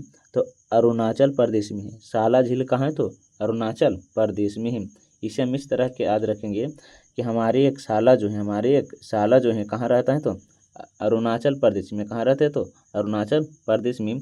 तो हम इस तरह से याद रख सकते हैं कि साला झील कहाँ पड़ता है? तो अरुणाचल प्रदेश में। क्या है? बड़खल झील हरियाणा में। बड़खल झील हरियाणा में। यहाँ पे ध्यान से याद रखिएगा। बेतवा नदी किस पहाड़ी से निकलती है? तो विंध्य पहाड़ी से। बेतवा नदी किस पहाड़ी से निकलता है? तो विंध्य पहाड़ी से। क्वेश्चन नंबर देखिएगा 316, क्या तो किस नदी घाटी गहरी खंडहर भूमि के लिए विख्यात है? किस नदी घाटी गहरी खंडहर भूमि के लिए विख्यात है? तो चंबल नदी। कौन है? तो चंबल नदी। कपिल धारा जलप्रपात किस नदी पर है? कपिल धारा जलप्रपात किस नदी पर है? तो नर्मदा नदी पर है। कौन है? तो नर्मदा नदी पर है। नर्मदा नदी पर दूध सागर एवं भेड़ाघाट जलप्रपात भी है। नर्मदे नदी पर जो है दूध सागर और भेड़ाघाट भी जलप्रपात है। क्या तो कोडाई क्या बोले हैं? कोडाई नकाल झील कहाँ है? कोडाई नकाल झील कहाँ पड़ता है? तो तमिलनाडु में पड़ता है। कहाँ पड़ता है? तो तमिलनाडु में पड़ता है। क्वेश्चन नंबर देखिएगा आगे क्या है? तो देखिएगा यह झील कृत्रिम है। यह झील क्या? तो कृत्रिम है। जोग जलप्रपात किस नदी पर है? जोग जलप्रपात किस नदी पर है? तो क्या तो शरावती नदी पर है। शरावती नदी पर है। जोग जलप्रपात कर्नाटक में है। जोग जलप्रपात कहाँ पड़ता है? तो कर्नाटक में पड़ता है। मानव निर्मित गोविंद सागर झील। मानव निर्मित गोविंद सागर झील का संबंध किस परियोजना से है? तो याद रखिएगा भाखड़ा नागल परियोजना से है। भाखड़ा नागल परियोजना से है। अगर पूछेंगे गोविंद सागर झील सतलज नदी में हिमाचल प्रदेश में है। गोविंद सागर झील जो है सतलज नदी में हिमाचल प्रदेश राज्य में पड़ता है। भारत में औसतन कितना वर्षा होती है? तो 118 सेंटीमीटर। भारत में औसतन कितना वर्षा होती है? तो 118 सेंटीमीटर। मेघालय भारत का सर्वाधिक वर्षा वाला क्षेत्र है। मार्च से जून के मध्य कौन सी ऋतु होती है? तो ग्रीष्म ऋतु होती है। मार्च से जून के मध्य कौन सी ऋतु होती है? तो ग्रीष्म ऋतु होती है। जून से सितंबर के मध्य वर्षा ऋतु होती है। जून से सितंबर के मध्य वर्षा ऋतु होती है। सितंबर से दिसंबर के मध्य शरद ऋतु होती है। सितंबर से दिसंबर के बीच शरद ऋतु होती है और दिसंबर से मार्च तक शीत ऋतु होती है। कौन? तो शीत ऋतु होती है। क्वेश्चन नंबर देखिएगा 323, क्या तो भारत में सबसे अधिक वर्षा कहाँ होते हैं? तो चेरापूंजी माउंसीराम चेरापूंजी मेघालय में ही। कहाँ? तो मेघालय में ही है। तमिलनाडु में जाड़े में वर्षा कराने का श्रेय किसे दिया जाता है? तमिलनाडु में जाड़े में वर्षा कराने का श्रेय किसे दिया जाता है? तो लौटते मानसून से। लौटते मानसून से। केरल तट पर गर्मी के दिन में वर्षा कराने का श्रेय दक्षिण पश्चिम मानसून को देता है। दक्षिण पश्चिम मानसून के कारण कहाँ वर्षा होती है? तो केरल राज्य में होता है। जबकि लौटते मानसून से कहाँ वर्षा होता है? तो तमिलनाडु में होता है। तमिलनाडु में होता है। क्वेश्चन नंबर देखिएगा 325, क्या तो उत्तर भारत में चलने वाली धूप भरी आंधी को क्या कहते हैं? उत्तर भारत में चलने वाली धूप भरी आंधी को क्या कहते हैं? तो लू कहते हैं। क्या कहते हैं? तो लू कहते हैं। पश्चिम बंगाल में इस काल को काला बैसाखी कहा जाता है। पश्चिम बंगाल में इसे काला बैसाखी कहा जाता है। किसे? तो धूल भरी आंधी को। भारत की जलवायु कैसी है? भारत की जलवायु कैसी है? तो भारत की जलवायु जो है उष्णकटिबंधीय एवं शीतोष्णकटिबंधीय है। उष्णकटिबंधीय एवं शीतोष्णकटिबंधीय है। कौन कौन से कारक भारतीय जलवायु को प्रभावित करता है? कौन कौन से कारक भारतीय जलवायु को प्रभावित करता है?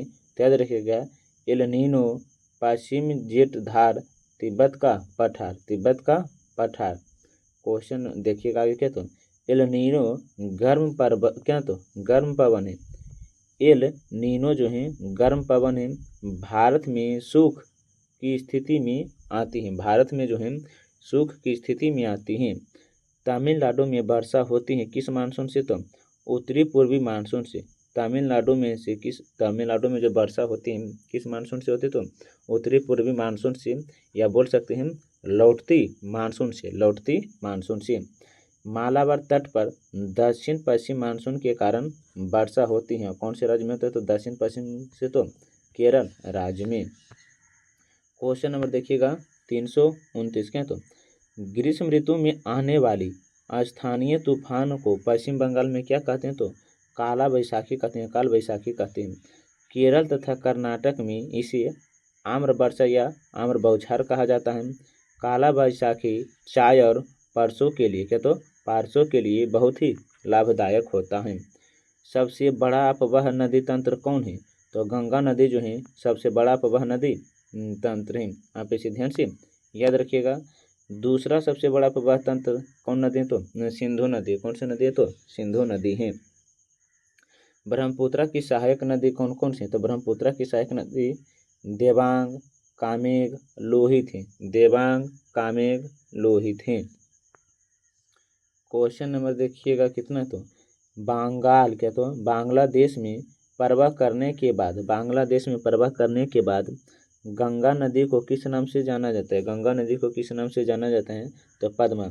बंगाल में प्रवेश करने के बाद गंगा नदी को किस नाम से जाना जाता है? तो पद्मा के नाम से जाना जाता है। क्या? लाल मृदा लाल रंग किसकी उपस्थिति के कारण होता है? लाल मृदा का लाल रंग किसकी उपस्थिति के कारण होता है?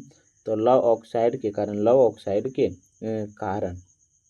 देखिएगा, लाल मृदा का विकास उन क्षेत्रों में हुआ है जहां राबेदार आग्नेय चट्टान पाई जाती है। जहां आग्नेय चट्टान पाई जाती हैं वही क्षेत्र में लाल मृदा का विस्तार हुआ है। देखिएगा क्या है? कौन सी मृदा उच्च तापमान और भारी वर्षा के कारण विकसित हुआ है? तो लैटेराइट मिट्टी। लाल मिट्टी जो है उच्च तापमान और भारी वर्षा के कारण इसका निर्माण हुआ है। यह जो है केरल तट पर लैटेराइट मृदा के रूप में पाई जाती है। काजू की खेती के लिए कौन सी मृदा या मिट्टी प्रयुक्त है? तो लैटेराइट मिट्टी जो है काजू की खेती के लिए बहुत ही उपयोगी है। कपास जो है काली मिट्टी के लिए उपयोगी थे। जलोढ़ मृदा में किसकी मात्रा अधिक होती है? तो पोटास और चूना। जलोढ़ मिट्टी में किसकी मात्रा अधिक होती है? तो पोटास और चूना की अधिक होती है।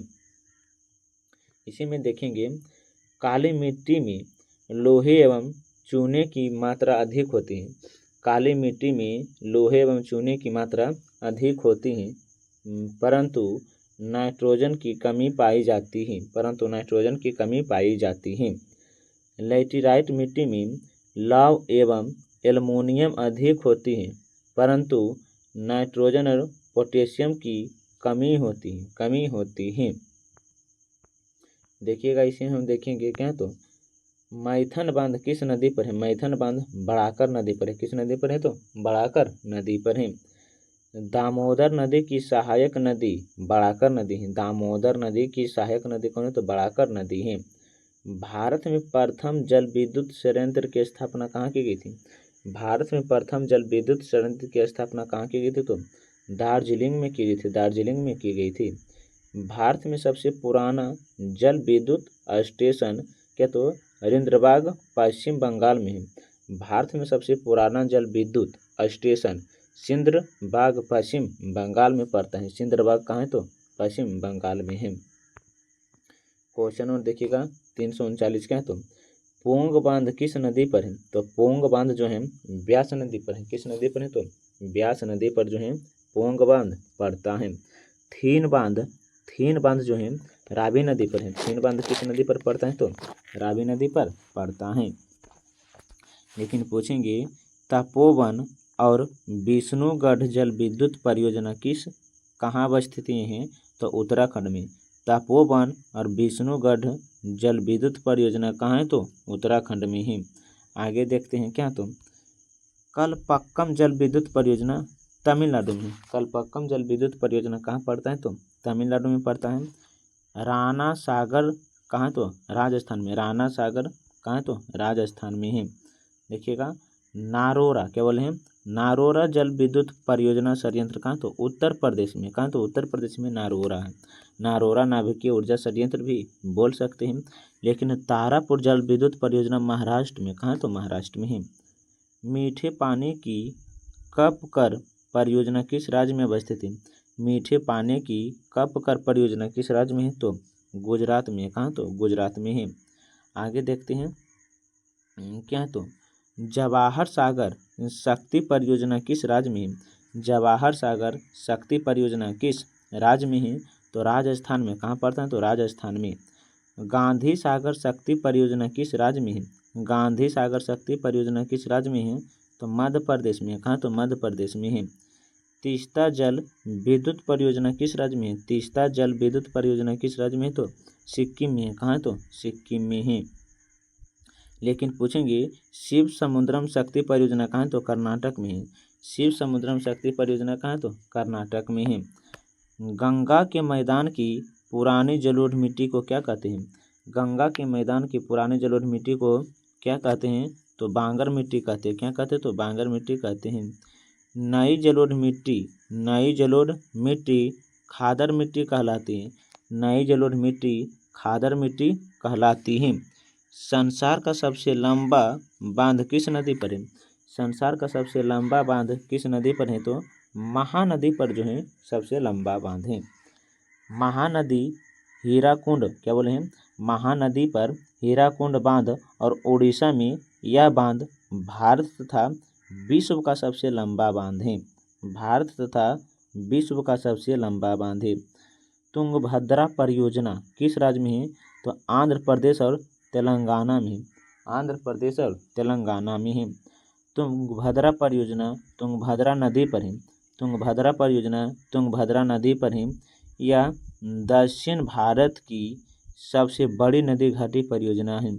यह दक्षिण भारत की सबसे बड़ी नदी घाटी परियोजना है। आगे देखेंगे क्या, तो भारत के किस भाग में झील और तालाबों का उपयोग अधिक होता है? भारत के किस भाग में झील और तालाबों का उपयोग होता है? तो दक्षिणी भारत में। दक्षिणी भारत में। सोन नदी बिहार के किस भाग में बहती है? सोन नदी बिहार के किस भाग में बहती है? तो दक्षिण पश्चिम भाग में। दक्षिण पश्चिम भाग में। सोन नदी का उद्गम अमरकंटक पहाड़ी से होता है। सोन नदी का उद्गम अमरकंटक पहाड़ी से होता है। आगे देखेंगे इसी में हम क्या, तो राजस्थान की सबसे महत्वपूर्ण परियोजना कौन सी है? राजस्थान की सबसे महत्वपूर्ण परियोजना कौन सी है? तो इंदिरा गांधी नहर परियोजना है। इंदिरा गांधी नहर परियोजना है। यह परियोजना भारत की सबसे लंबी नहर परियोजना है। यह भारत की सबसे लंबी नहर परियोजना कौन है? तो इंदिरा गांधी परियोजना है। भेड़ा घाट पर कौन सा जलप्रपात स्थित है?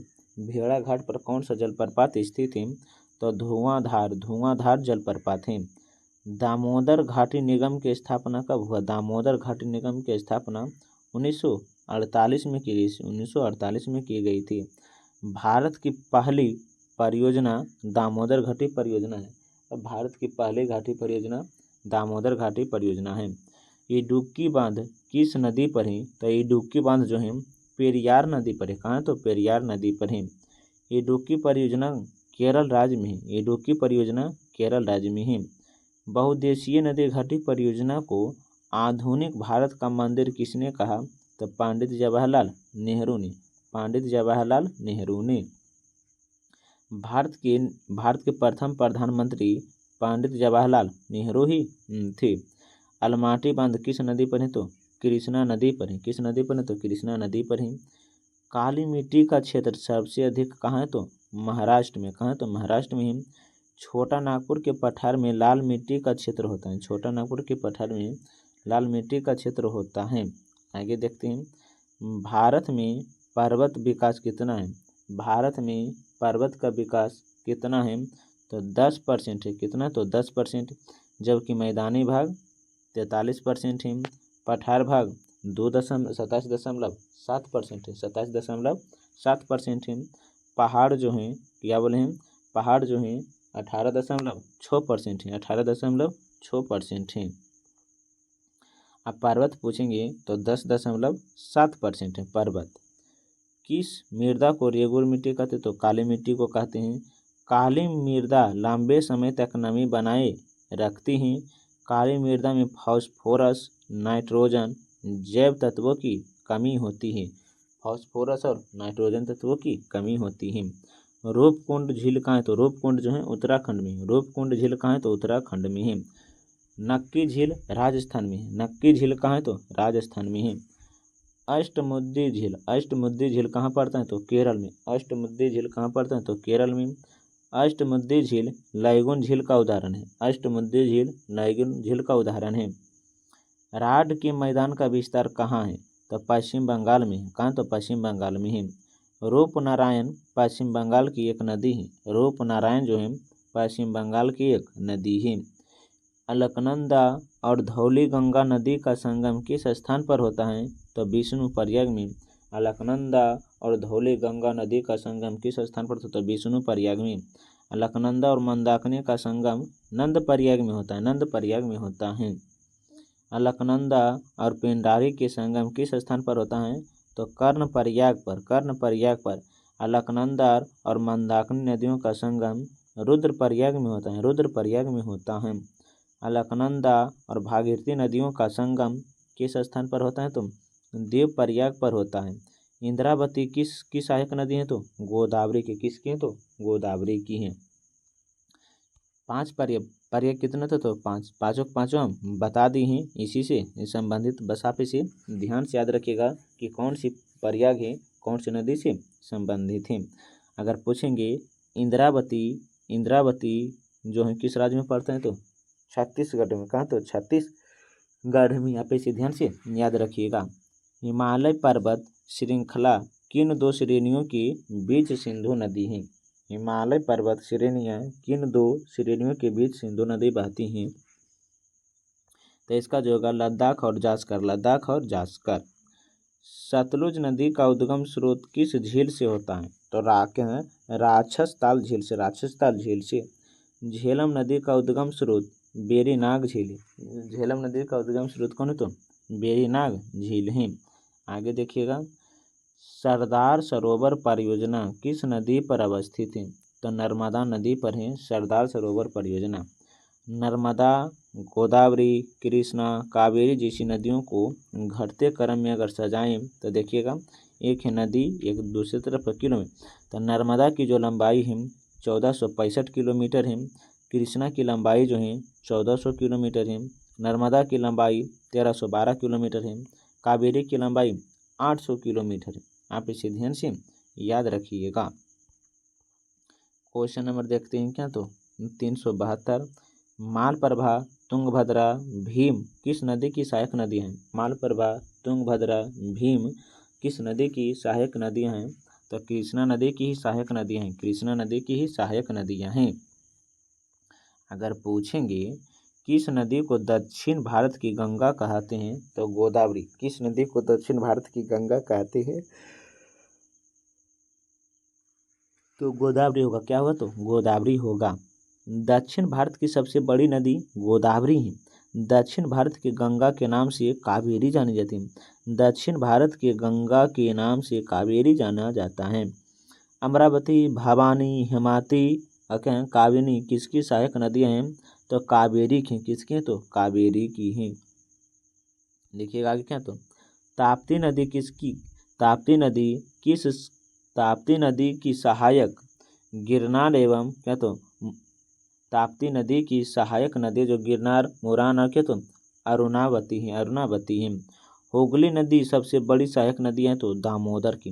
हुगली नदी जो है सबसे बड़ी सहायक नदी है किसकी है? तो दामोदर की। और हुगली नदी कहाँ गिरता है? तो पश्चिम बंगाल में गिरता है। शिव समुद्रम जलप्रपात कावेरी नदी पर है।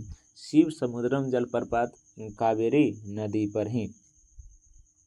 दूध सागर जलप्रपात मांडवी नदी पर है। दूध सागर जलप्रपात मांडवी नदी पर है। देखिएगा आगे क्या? तो ब्रह्मपुत्र नदी का उद्गम कहाँ होता है? तो चिम युग क्या तो चिम युगनद दुंग से होता है। चिम यून दुंग से होता है। अलकनंदा का उद्गम संतोपत हिमानी से होता है। बागमती किसकी सहायक नदी है? तो गंगा की। गोदावरी की सहायक नदियाँ पेनगंगा है। गोदावरी की सहायक नदियाँ क्या? तो पेनगंगा हैं।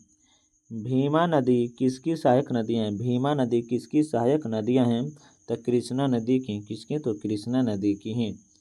भीमताल किस राज्य में है? भीमताल किस राज्य में है?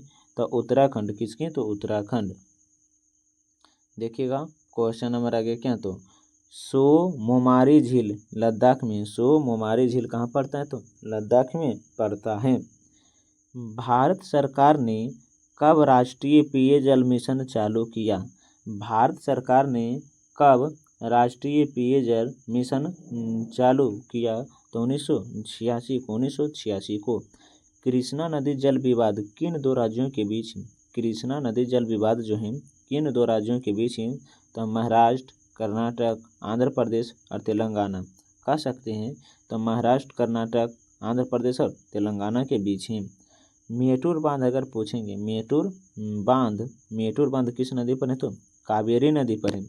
ओकेश्वर बांध नर्मदा नदी पर है। राणा प्रताप सागर बांध चंबल नदी पर है। कहाँ? तो चंबल नदी पर है। घटप्रभा नहर परियोजना किस राज्य में है? तो कर्नाटक में। कहाँ? तो कर्नाटक में है। उकाई नहर परियोजना गुजरात राज्य के ताप्ती नदी पर है। उकाई नहर परियोजना गुजरात राज्य के ताप्ती नदी पर है। और जवाई परियोजना जवाई नदी पर राजस्थान में। जवाई परियोजना जवाई नदी पर राजस्थान में है। आगे देखते हैं क्या? तो 385 प्रायद्वीपीय भारत में सिंचाई का एक प्रमुख साधन क्या है? प्रायद्वीपीय भारत में सिंचाई का एक प्रमुख साधन क्या है? तो तालाब है। प्रायद्वीपीय क्षेत्र की अधिकांश नदियाँ मौसमी होता है। क्या? तो मौसमी होता है। क्वेश्चन नंबर देखिएगा 386 क्या? तो भारत के किस राज्य में सर्वाधिक सिंचाई नलकूप से होती है? भारत में के किस राज्य में सर्वाधिक सिंचाई जो होता है नलकूप से होता है? तो उत्तर प्रदेश। क्या बोलिएगा? उत्तर प्रदेश। भारत में माला नहर तंत्र को प्रस्तावित किसने किया था? तो दिसो दस्तूर ने। दक्षिण में सिंचाई व्यवस्था का अग्रदूत। दक्षिण भारत में सिंचाई व्यवस्था का अग्रदूत क्या? तो थारनल कॉन्टन को कहा जाता है। थारनल कॉन्टन को कहा जाता है। फरक्का नहर किस राज्य में है? तो पश्चिम बंगाल में है। फरक्का नहर किस राज्य में? तो पश्चिम बंगाल में है। अगर पूछेंगे क्या? तो मंगलम सिंचाई परियोजना किस राज्य में? तो केरल में। मंगलम सिंचाई परियोजना किस राज्य में? तो केरल में है। इंदिरा गांधी नहर का उद्गम किस राज्य में है? इंदिरा गांधी नहर का उद्गम किस राज्य में है? तो हरिके बैराज में है। हरिके बैराज में है। हरिके बैराज ब्यास और सतलज नदियों के संगम पर है। हरिके बैराज जो है ब्यास और सतलज नदी के संगम पर है। हरियाली परियोजना का संबंध किससे है? तो जल प्रबंधन से। हरियाली परियोजना का संबंध किससे है? तो जल प्रबंधन से। विंध्य पर्वत और सतपुरा पर्वत के बीच कौन सी घाटी है? तो नर्मदा नदी घाटी है। आगे देखिएगा नर्मदा नदी का उद्गम कहाँ से होता है? तो अमरकंटक से होता है। नर्मदा नदी का उद्गम कहाँ से? तो अमरकंटक पहाड़ी से होता है। नागार्जुन सागर बांध किस नदी पर है? तो कृष्णा नदी पर है। नागार्जुन सागर बांध किस नदी पर है? तो कृष्णा नदी पर है। अगर पूछेंगे राणा प्रताप सागर बांध किस राज्य में है? तो महाराष्ट्र में है। लेकिन किस नदी पर है? तो चंबल नदी पर है। माता टीला परियोजना किस नदी पर है? तो बेतवा नदी पर है। माता टीला परियोजना बेतवा नदी पर है। मयूराक्षी परियोजना मयूराक्षी नदी पर है। मयूराक्षी परियोजना मयूराक्षी नदी पर है। ग्रेट एलिफेंट क्या बोले हैं? ग्रेट एलिफेंट नहर का उद्गम किस नदी से है? किस नदी से है? तो कावेरी नदी से। क्या? तो कावेरी नदी से है। टिहरी बांध भागीरथी नदी पर है। टिहरी बांध जो है भागीरथी नदी पर है। दुलहस्ती परियोजना किस नदी पर है? दुलहस्ती परियोजना किस नदी पर है? तो याद रखिएगा चिनाब नदी पर जो है दुलहस्ती परियोजना है। आगे देखते हैं क्या, तो दुलहस्ती बगलीहार सलाल चिनाब नदी पर है। कहाँ, तो चिनाब नदी पर है। रिहंद बांध परियोजना किस राज्य में है, तो उत्तर प्रदेश में है। रिहंद बांध परियोजना रिहंद नदी पर है। रिहंद बांध परियोजना रिहंद नदी पर है। डिंडीबान कुजामन सरगोल खाटू किसके नाम पर है, तो लावन के, तो लवन झील पर है। सभी झील राजस्थान में, ये सभी झील कहाँ है, तो राजस्थान। जैसे पूछेंगे डिंडीबान झील राजस्थान में है, कुंचामन झील राजस्थान में है, सरगोल झील राजस्थान में है, खाटू झील राजस्थान में है। बड़ाकर नदी किस नदी की सहायक नदी, तो दामोदर की। किसकी, तो सहायक दामोदर की है। कावेरी नदी की सहायक नदी भवानी। कावेरी नदी की सहायक नदी कौन है, तो भवानी है। आप इसे ध्यान से याद रखिएगा। कौन सी नदी हिमालय पर नहीं है। कौन सी नदी जो है हिमालय पर नहीं है, तो सतलज नदी नहीं है। लोकटक झील कहाँ है, तो लोकटक झील मणिपुर में पड़ता है। कहाँ पड़ता है, तो मणिपुर में। काली बेली झील तमिलनाडु राज्य में है। तमिलनाडु राज्य में है। भारतीय संविधान में कितने भाग या कितने अध्याय हैं, तो 22 है। 22 है। मूल संविधान में 395 अनुच्छेद था। 395 अनुच्छेद था। आप इसे ध्यान से याद रखिएगा। अगर पूछेंगे हम इसी में मूल संविधान में कितनी अनुसूचियां हैं, तो मूल संविधान में 8 अनुसूचियां हैं। वर्तमान में कितनी अनुसूचियां हैं, तो 12 अनुसूचियां हैं। किस भाग को नागरिकता की में चर्चा है, किस भाग में नागरिकता की चर्चा की गई है, तो भाग 2 में। भाग 3 में मौलिक अधिकार और भाग 4 में DPSP जिसे राज्य की नीति निर्देशक तत्व की चर्चा है। निर्वाचन आयोग की चर्चा किस भाग में, निर्वाचन आयोग की चर्चा किस भाग में है, तो भाग 15 में है। भाग 15 में है। भाग 17 में राजभाषा और भाग 18 में आपात उपबंध की चर्चा है। भारतीय संविधान के किस भाग में संविधान संशोधन की चर्चा है, तो भाग 22 में। भाग 22 में संविधान संशोधन की चर्चा है। भाग 9 में ग्राम पंचायत, भाग 11 में संघ एवं राज्यों के बीच विधायी एवं प्रशासनिक संबंध की चर्चा है। किसने प्रस्तावना को संविधान का परिचय पत्र कहा। किसने प्रस्तावना को संविधान का परिचय पत्र कहा, तो N.A. पालकीवाला। प्रस्तावना को संविधान का संप्रभु लोकतांत्रिक गणराज्य का भविष्य फल है। यह जो किसने कहा था, तो मुंशी ने कहा था। किसने, तो मुंशी ने कहा था। प्रस्तावना में एकमात्र संशोधन 42वां संविधान संशोधन 1976 में हुआ था। प्रस्तावना में हमारे राष्ट्र का उल्लेख किन नामों से मिलता है, तो भारत अर्थात इंडिया के नाम से मिलता है। भारत अर्थात इंडिया राज्य का संघ है। यह उल्लेख अनुच्छेद 1 में है। क्वेश्चन नंबर देखिएगा 409। भारत की प्रस्तावना में कितने प्रकार के प्रस्तावना की चर्चा है। भारत के प्रस्तावना में कितने प्रकार के प्रस्तावना की चर्चा है, तो 5 है। कितने हैं, तो 5 हैं। विचार विमर्श, धर्म, उपासना और अभिव्यक्त की स्वतंत्रता की थी। तो भारत के प्रस्तावना में कितने प्रकार के न्याय की व्यवस्था की गई है, तो 3। कितने, तो 3। सामाजिक, राजनीतिक, आर्थिक न्याय की व्यवस्था और प्रस्तावना में किया गया है। मौलिक अधिकार किस देश से ग्रहण किया गया है, तो अमेरिका से। कहाँ से, तो अमेरिका से। आगे देखिएगा क्वेश्चन नंबर आगे क्या है, तो अमेरिका के संविधान से संविधान की सर्वोच्चता निर्वाचित राष्ट्रपति पर महाभियोग उपराष्ट्रपति का पद लिया गया है। अमेरिका के संविधान से संविधान की सर्वोच्चता निर्वाचित राष्ट्रपति पर महाभियोग उपराष्ट्रपति का पद लिया गया है। कहाँ से, तो US अमेरिका से लिया गया है। आगे देखते हैं क्या, तो क्वेश्चन नंबर 412। क्वेश्चन नंबर 412 देखिए क्या, तो संविधान संशोधन की प्रक्रिया किस देश से ली गई है। तो संविधान संशोधन की प्रक्रिया जो है दक्षिण अफ्रीका से लिया गया है। दक्षिण अफ्रीका से राजभाषा के सदस्यों के निर्वाचन की भी प्रक्रिया ली गई है। अवशिष्ट शक्ति संसद के पास है। यह कहाँ से लिया गया है? यह कनाडा से लिया गया है। यह कनाडा से लिया गया है। कनाडा के संविधान से संघात्मक शासन प्रणाली भी ली गई है। राज्य के नीति निर्देशक तत्व के किस देश के संविधान से लिया गया है? तो आयरलैंड से लिया गया। कहाँ? तो आयरलैंड के संविधान से लिया गया है। आगे देखिएगा, आयरलैंड के संविधान से राष्ट्रपति द्वारा राज्यसभा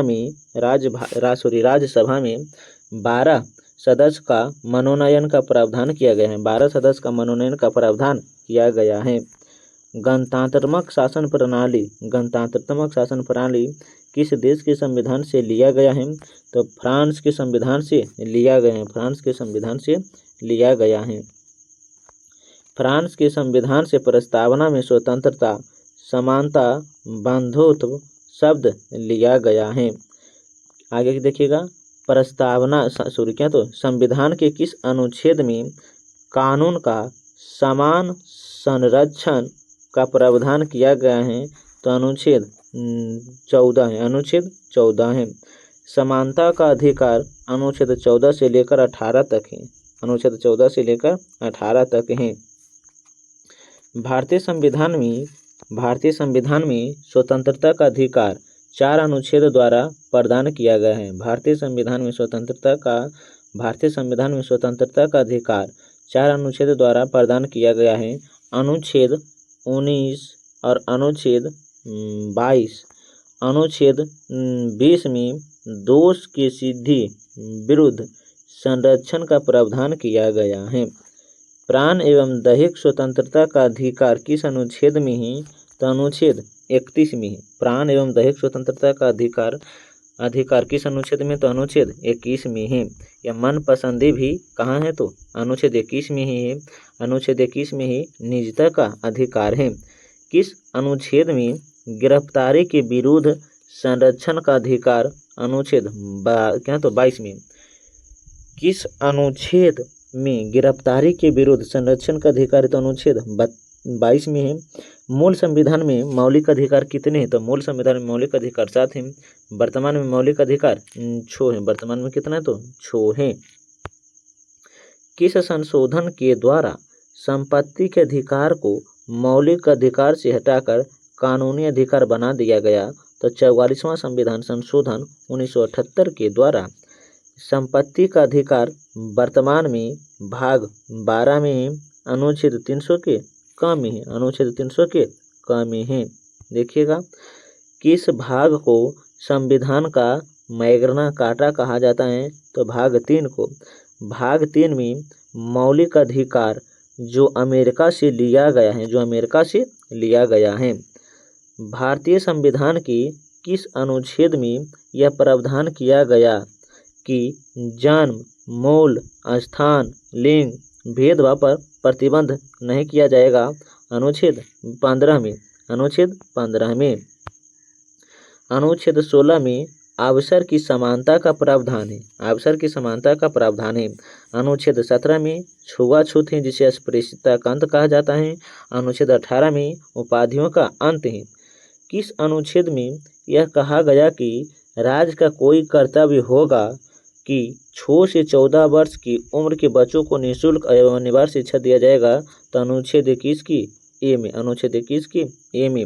शिक्षा का अधिकार संविधान में 86वां संविधान संशोधन 2002 के द्वारा जोड़ा गया था। देखिएगा आगे क्या है, तो केंद्रीय मंत्रिपरिषद सामूहिक तौर पर किसके प्रति उत्तरदायी होता है? केंद्रीय मंत्रिपरिषद जो है सामूहिक तौर पर किसके प्रति उत्तरदायी होता है? तो लोकसभा के प्रति उत्तरदायी होता है। लोकसभा के प्रति उत्तरदायी होता है। याद रखिएगा, अगर पूछेंगे केंद्रीय मंत्रिपरिषद सामूहिक किसके प्रति उत्तर, तो लोकसभा के प्रति। केंद्रीय मंत्रिपरिषद में कि मंत्री कर्तव्य निर्वहन के पूर्व राष्ट्रपति की समक्ष शपथ ग्रहण करते हैं। भारत सरकार, क्या बोले, भारत सरकार का मुख्य प्रवक्ता कौन है? भारत सरकार का मुख्य प्रवक्ता कौन है? तो प्रधानमंत्री होते हैं। कौन? तो प्रधानमंत्री होती हैं। भारत सरकार की नीतियों की घोषणा प्रधानमंत्री करते हैं। भारत सरकार की नीतियों की घोषणा प्रधानमंत्री करते हैं। यह आर्टिकल 54 में है। राष्ट्रपति का निर्वाचन मंडल से होता है, राष्ट्रपति का निर्वाचन मंडल से होता है। देखिएगा राष्ट्रपति के निर्वाचन में कौन भाग लेता है और कौन भाग नहीं लेता है। तो देखिएगा राष्ट्रपति के निर्वाचन में भाग लेते हैं तो संसद की दोनों सदन अर्थात लोकसभा और राज्यसभा के निर्वाचित सदस्य, और जो आगे भाग लेता है देखिएगा दूसरा कलर से बोलते हैं भारतीय, क्या बोले हैं, सभी राज्य के विधानसभा के निर्वाचित सदस्य और दिल्ली, पुडुचेरी, जम्मू कश्मीर के केंद्र शासित प्रदेश के विधानसभा के निर्वाचित सदस्य ही भाग लेते हैं। आप इसे ध्यान से याद रखिएगा। क्वेश्चन नंबर देखिएगा 430 क्या, तो राष्ट्रपति का कार्यकाल कितने वर्षों का होता है? शपथ ग्रहण से 5 वर्ष। राष्ट्रपति के कार्यकाल की चर्चा अनुच्छेद 56 में, अनुच्छेद 56 में है। आगे देखिएगा 431 क्या, तो भारतीय संविधान के किस अनुच्छेद में मानव दुर्व्यवहार एवं बलात्कार का उल्लेख है? तो अनुच्छेद 23 में, अनुच्छेद 23 में है। अनुच्छेद 24 में यह कहा गया है कि 14 वर्ष से कम बच्चे कारखाना, खाना या अन्य जगह काम नहीं कर सकता है, यह अनुच्छेद 24 में है। शोषण के विरुद्ध अधिकार किस अनुच्छेद में है? तो अनुच्छेद 23 से 24 है। धार्मिक स्वतंत्रता का अधिकार किस अनुच्छेद में है? तो 25 से 28 से 25 से 28 है। अनुच्छेद 25 से 28 में कहता है कि धर्म मानने, आचरण करना, धर्म का प्रचार करने का अधिकार है। भारतीय संविधान के किस अनुच्छेद में धार्मिक कार्यों का प्रावधान किया गया है? तो अनुच्छेद 26, अनुच्छेद 26 है। अनुच्छेद 27 में यह कहा गया है कि धर्म वृद्धि या घोषणा किए गए व्यय पर टैक्स नहीं लेगी। राज्य के नीति निर्देशक तत्व में किस अनुच्छेद में सरकारी समिति का प्रावधान है? तो अनुच्छेद 43 के ख, अनुच्छेद 43 के ख। भारतीय संविधान की मौलिक कर्तव्य की चर्चा किस भाग में? भारतीय संविधान की मौलिक कर्तव्य की चर्चा किस भाग में? तो भाग 4 के क में, भाग 4 के क में, भाग 4 के क में अनुच्छेद 51 के ए में है। भारतीय संविधान में किसकी अध्यक्षता में मूल कर्तव्य शामिल किया गया है? तो स्वर्णसिंह समिति, स्वर्णसिंह समिति। तो देखिएगा मूल कर्तव्य 42वां संविधान संशोधन 1976 के द्वारा जोड़ा गया। 42वां संविधान संशोधन 1976 के द्वारा भारतीय नागरिकों के कितने मूल कर्तव्य हैं? तो 10 हैं, लेकिन वर्तमान में मूल कर्तव्य कितने? तो 11 हैं। कितने? तो 11 हैं। भारत के प्रत्येक नागरिक का यह कर्तव्य होगा कि प्राकृतिक पर्यावरण का संरक्षण सुधार किस में शामिल होगा? यह चर्चा किस अनुच्छेद में है? तो अनुच्छेद 51 के क में, अनुच्छेद 51 के क में है। किस संविधान संशोधन के द्वारा 11 मूल कर्तव्य को जोड़ा गया? तो 11वां जो जोड़ा गया, किस संविधान संशोधन के द्वारा 11वां मूल कर्तव्य को जोड़ा गया? तो 86वां संविधान संशोधन 2002 के द्वारा। भारतीय संविधान में वर्णित मूल कर्तव्य के प्रावधान के संबंध में सरकार द्वारा किस समिति का गठन किया गया? तो वर्मा समिति का गठन 1999 में हुआ था। 11वां मौलिक कर्तव्य जोड़ा गया, उस समय प्रधानमंत्री कौन थे? तो अटल बिहारी वाजपेयी। 11वां मौलिक कर्तव्य जोड़ा गया था, उस समय प्रधानमंत्री कौन थे? तो अटल बिहारी वाजपेयी थे। देखिएगा 11वां मूल कर्तव्य कहता है माता पिता और संरक्षण 6 से 14 वर्ष की आयु के बच्चों को आवश्यक शिक्षा तौर पर प्राथमिक शिक्षा उपलब्ध करा दिया जाए। भारतीय संविधान के भाग 5 में संघ का शासन है। भारतीय संविधान के भाग 5 में अनुच्छेद 52 से 151 तक इसका उल्लेख या चर्चा है। राष्ट्रपति के कार्यकाल की चर्चा अनुच्छेद 56 में है। भारतीय संविधान के किस अनुच्छेद में सरकारी विद्यालयों में धार्मिक शिक्षा नहीं दी जाएगी? तो अनुच्छेद 28। भारतीय संविधान के कौन सा अनुच्छेद अल्पसंख्यकों को अपने मनपसंद शिक्षण संस्थाओं को स्थापित एवं चिकित्सा करने का अधिकार को संरक्षण प्रदान किया गया है? तो अनुच्छेद 30 है। अनुच्छेद 29 कहता है अल्पसंख्यक वर्ग के हितों का संरक्षण का प्रावधान कौन सा अधिकार भारतीय संविधान की अनुच्छेद 32 के अंतर्गत परिवर्तित नहीं होगा? तो मौलिक अधिकार, जो अनुच्छेद 32 में संवैधानिक उपचार के नाम से विख्यात हैं। क्वेश्चन नंबर देखिएगा 47। किस अनुच्छेद में कहा गया कि राष्ट्रपति और उपराष्ट्रपति दोनों पद खाली हो तो सुप्रीम कोर्ट के मुख्य न्यायाधीश भारत के राष्ट्रपति के तौर पर काम करेगा? तो अनुच्छेद 70। एकमात्र सुप्रीम कोर्ट के मुख्य न्यायाधीश मोहम्मद हिदायतुल्लाह हुए जिन्होंने भारत के कार्यवाहक राष्ट्रपति के रूप में कार्य किए। तो याद रखिएगा। क्वेश्चन नंबर 48 देखिएगा। राष्ट्रपति के चुनाव की रीति की जानकारी किस अनुच्छेद में है? तो अनुच्छेद 56 में, अनुच्छेद 55 में, अनुच्छेद 55 में। राष्ट्रपति के चुनाव रीति की जानकारी किस अनुच्छेद में? तो अनुच्छेद 55 में है। राष्ट्रपति का चुनाव अनुपातिक प्रतिनिधित्व के आधार पर एकल संक्रमण मत प्रणाली के द्वारा होता है। एमपी और एमएल के मत मूल का योग किस जनगणना के आधार पर निर्धारित की गई? तो 1971 के जनगणना के आधार पर। आप इसे ध्यान से याद रखिएगा। देखते हैं क्वेश्चन नंबर 450 क्या? तो सबसे लंबा कार्यकाल किस राष्ट्रपति का है? तो डॉक्टर राजेंद्र प्रसाद का है। राजेंद्र प्रसाद 2 बार भारत के राष्ट्रपति बन चुके थे। इनका जो कार्यकाल थे 1950 से 1962 तक थे। आप इसे ध्यान से याद रखिएगा। आज के लिए हम क्वेश्चन नंबर 450 तक रखते हैं। अगले वीडियो हम करेंगे 451 तक से। अगर वीडियो और कंटेंट अच्छा लगता है तो वीडियो को लाइक, सब्सक्राइब, कमेंट और साथ साथ अपने दोस्तों को साथ भी शेयर कीजिएगा ताकि इस वीडियो से दूसरों को भी लाभ हो सके। हम मिलते हैं नए वीडियो के साथ जो होगा क्वेश्चन नंबर 451 से हम शुरू करें। तब तक के लिए जय हिंद, जय भारत।